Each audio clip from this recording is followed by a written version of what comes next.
네, 매년 이제 지표로 삼는 가격, 특히 이제 주택에 관련된 뭐 공동주택이든 개별주택이든 뭐 단독주택을 개별주택으로 하니까요.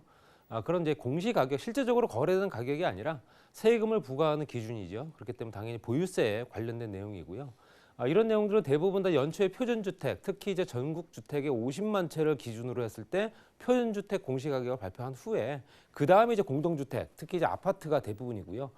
아파트에 관련된 이제 세금을 부과하는 기준의 가격을 변동시킵니다. 작년에도 올랐었고요. 그 전년도에 비해서. 전년도에 비해서 올해도 오를 겁니다. 그렇기 때문에 당연히 이제 그 가격대가 시세와 얼마만큼 근접하느냐. 이게 또 현실화율인데요. 현실화율이 높으면 높을수록 시세에 근접하기 때문에 당연히 세금은 더 많아지는 거고요. 여러 가지 여건들이 변화가 생기면서 매년 바뀌어지는 주택 가격이고요. 특히 이제 종부세 강화와 관련된 내용, 작년 12월 16일 발표된 부동산 정책 때문에 종부세가 올해부터 강화가 될 것이다라고 얘기를 했었지만 지금 국회 통과가 안 되면서 내년에 이제 시행될 가능성이 큽니다. 그렇지만 내년도 이제 어렵지 않겠나라는 내용이 들어가 있고요.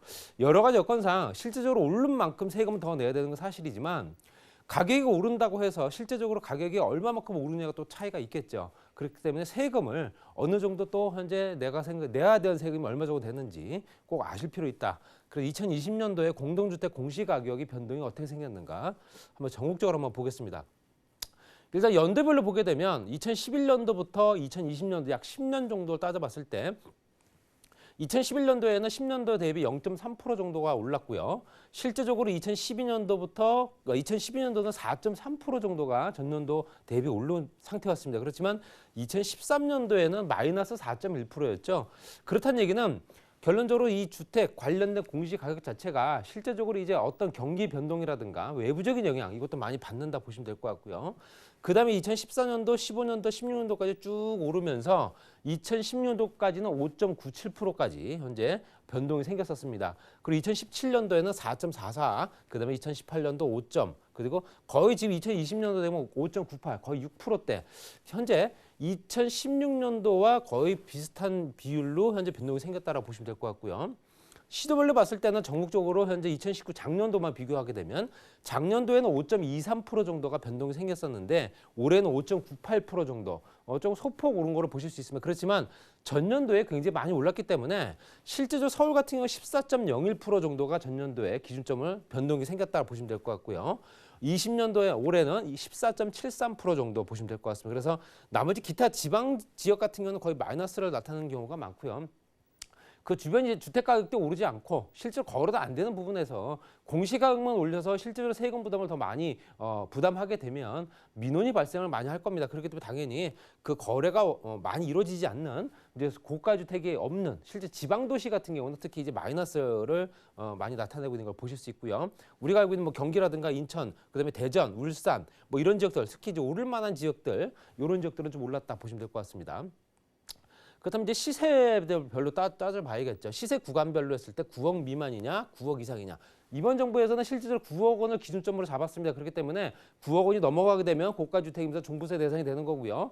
9억 미만인 경우에는 당연히 종부세 대상을 피할 수 있는 조건을 기준점을 딱 만들어줬다 보시면 될 것 같습니다. 그래서 2019년도에 5.23% 말씀드린 대로 2020년도에 5.98%, 그중에서 3억 미만이 되는 주택들 같은 경우 실제적으로는 현재 마이너스 2.48%가 작년도 변동률이었는데 올해는 1.9% 정도만. 그리고 이제 3억에서 6억 구간 같은 경우도 5.45%에서 3.93% 정도 나타내고 있습니다. 그렇지만 6억에서 9억까지 가는 구간은 실제 작년도에 너무 많이 올렸죠. 14.93% 정도 변동이 생겼기 때문에 전년도에는 세금 부담을 많이 하셨을 겁니다. 그렇기 때문에 당연히 전년도보다는 좀 낮은 수치로 나타낼 수밖에 없다. 그래도 높습니다. 8.49% 정도 되고요. 9억 원 이상이 되게 되면 더 큽니다. 그래서 이 9억 원 이상 고가의 주택이기 때문에 전년도에 16.39%가 21.12%로 변동상이 생겼고요. 9억에서 12억까지 또 12억에서 현재 15억까지 구간은 거의 변동사항이 없습니다. 전년도와 변동률이 거의 비슷하다. 그렇지만 현재 15억이 넘어가는 주택부터는 15.30%를 나타낸 19년도 대비 현재 26.15% 올해는 변동이 이렇게 커졌습니다. 그렇기 때문에 그만큼 세금 부담이 커졌다는 거고요. 30억 이상은 더 큽니다. 그랬을 때 30억 이상은 12.86%에서 27.40%이기 때문에 거의 2배가 넘습니다. 여러 가지 여건상 고가의 주택에 여유를 갖고 있는 사람들은 세금을 더 내라. 뭐 이런 경우 같습니다. 또 시세 구간별로 봤을 때 공동주택이 현실화예요. 시세와 공시가격이 현실화, 실제로 얼마만큼 현재 시세를 따라가느냐. 그랬을 때 거의 현재 우리나라 공동주택 같은 경우는 평균치가 68% 정도 됩니다. 100을 기준으로 봤을 때 거의 68.1% 정도가 이제 공동주택 공시가격이다 보시면 될 것 같고요. 그렇기 때문에 그 시세 반영이 되는 현재 현실화율을 높이기 위해서 좀 애를 쓰고 있는 겁니다. 그래서 68.1%를 69%대까지 현재 올렸고요. 이제 소폭 올리면서 이제 조세 저항을 좀 막기 위한 거겠죠. 한꺼번에 올리게 되면 아무래도 조세 저항이 심할 테니까요. 그 기준 봤을 때도 9억 원 미만이냐 9억 원 이상이냐에 따라서 굉장히 큰 차이가 납니다. 그래서 실제적으로는 9억 원 이상이 되게 되면 현재 72.2%대까지 현재 현실화를 높이겠다. 이제 100에서 70% 이상까지 높이겠다는 얘기고요. 9억 원 미만 같은 경우는 68.1% 정도 작년보다 좀 낮아졌습니다. 그러니까 9억 원 미만 주택보다는 9억 원 이상이 되는 주택들, 고가의 주택을 겨냥한 정책이 현재 눈에 보여지고 있다 보시면 될 것 같고요. 시대별로 봤을 때 실제적으로 올해는 서울이 14.73% 정도 현재 변동사항이 생겼습니다. 그리고 경기가 2.72, 세종이 5.76, 나머지 이제 마이너스를 형성하고 있는 충남, 전북, 제주 뭐 이런 지역들 같은 경우는 현재 실질적으로 시세 공시가 변동이 그만큼 높지는 않다. 오히려 거꾸로 이제 역성장을 하고 있다 이렇게 보시면 될 것 같고요.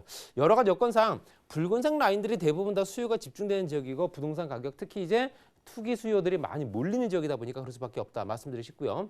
말씀드린 대로 서울시 같은 경우 14.73%, 그중에서 25개 자치구를 쭉 봤을 때 어디가 더 많이 변동이 생겼는가? 단연컨대 서초 강남이죠. 서초 강남이 가장 많이 올랐다 보시면 될 거고 워낙 고가 주택들이 많다 보니까 그럴 수밖에 없습니다. 9억 이상 되는 주택, 9억 원 미만짜리 주택들을 찾기가 힘들기 때문에 나머지 지역들은 양천구와 영등포, 용산, 마포, 중구, 성동구, 그다음에 광진구, 송파구 우리가 알고 있는 실제적으로 개발이 붐이 많이 이루어지면서 집값 상승을 끌어내고 있는 집값 상승을 비강남인데도 불구하고 집값 상승을 견인하고 있는 지역들이죠. 대부분 공통점은 이런 지역들은 대부분 다 강을 끼고 있습니다. 강을 끼고 있는 지역들 특히 강변 이 중심으로 했을 때 정말로 강남에 버금가는 고가 주택들이 즐비한 지역이기 때문에 당연히 비율도 높아질 수밖에 없다 이렇게 말씀드리고 싶고요. 전국의 이제 전국이나 서울 같은 경우 이제 시세 수준별 변동률을 보시게 되면 말씀드린 대로 전국적으로 27.40%가 30억 이상, 거기 27.43%가 현재 실제적으로 서울 지역을 나타내고 있다 보시면 될 것 같고요. 30억 이상 되게 되면 굉장히 높은 수치로 이제 변동이 되는 거 보실 수 있고요. 그 중에서 제가 표시해둔 부분은 30억 이상이 되는 주택들만 표시해 놓은 겁니다. 거의 30억 미만부터 15억 이상부터. 그래서 경기와 현재 제주도 지역, 특히 이제 서울 지역에 굉장히 많이 포진하고 있다. 서울 중에서는 서울 종로, 중구, 용산, 성동, 광진까지가 30억 이상 되는 주택들을 많이 갖고 있습니다. 실제적으로 거래가는 더 높겠죠. 이건 공시가격이기 때문에. 마포, 양천 같은 경우도 당연히 포함되고요. 영등포, 동작 같은 경우도 실질적으로 요즘에 굉장히 가격이 상승 여력이 충분해지면서 가격이 굉장히 많이 오른 지역이죠. 또 서초, 강남, 송파, 강동 같은 경우는 뭐 단연히 들어가는 지역이다 보시면 될 것 같고요. 시대별 공동주택 공시의 평균 가격은 말씀드린 대로 현재 전체적으로 봤을 때 가격은 얼마냐? 그거를 이제 단위로 환산을 하게 되면 전국적으로 2억 1천만 원 정도 되고요. 서울 같은 경우는 4억 3천만 원 정도. 실제적으로 여러 가지 여건상 그 조건들이 맞춰진 지역들만 가격이 오를 수밖에 없다. 뭐 나머지 지역들은 거의 9천만 원, 뭐 현재 9,200만 원대짜리도 있고요. 이거 평균 가격, 평균 공동주택 가격을 전체적으로 나눈 금액이기 때문에 현재 이 가격이다라고 말씀드리기 어렵고요. 평균치다 보시면 될 것 같습니다. 그중에서 전국 최고 10위 공동주택 가격 현재 공시가격을 보시게 되면 서초동에 있는 트라우마하우스가 현재 계속 현재 1위를 달리고 있습니다. 그랬을 때 거의 지금 현재 60억, 70억 가까이 됩니다. 평수로 따지면 100평이 넘지만 100평 넘는 가격에 평당 7천에서 8천만 원 정도는 호가한다 보시면 될 것 같고요. 그다음에 용산, 한남, 강남 지역으로 봤을 때 삼성동의 아이파크 10년이 넘은 아파트 단지인데도 불구하고 굉장히 비싼 아파트를 자랑하고 있습니다. 65억 정도. 실제 거래 가격은 더 비싸다는 얘기겠죠. 또 강남 도곡이라든가 전체적으로 강남 3구와 용산 이런 지역들을 다 포진하고 있습니다.